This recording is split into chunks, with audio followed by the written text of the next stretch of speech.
First നമ്മൾ ഈ ഒരു സ്നെയിലിനെ കഴിച്ചു നോക്കുവാണ്. എങ്ങനെയാണ് നമ്മൾ കഴിക്കുക?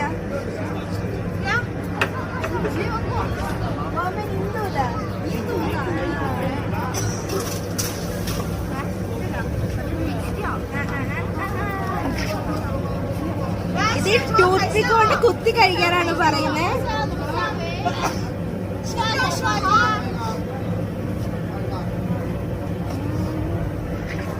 അത്ര ഉള്ളൂ കേട്ടോ.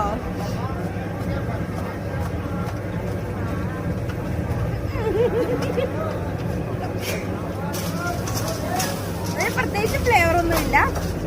കുറച്ച് ഉപ്പ് കൂടുതലായിട്ട് ഒരു കല്ലുപ്പ് വായിലിട്ട് കടിക്കുന്ന ഫീലാണ് കേട്ടോ എനിക്ക് കിട്ടിയത്. ഇതത്ര സുഖമില്ല.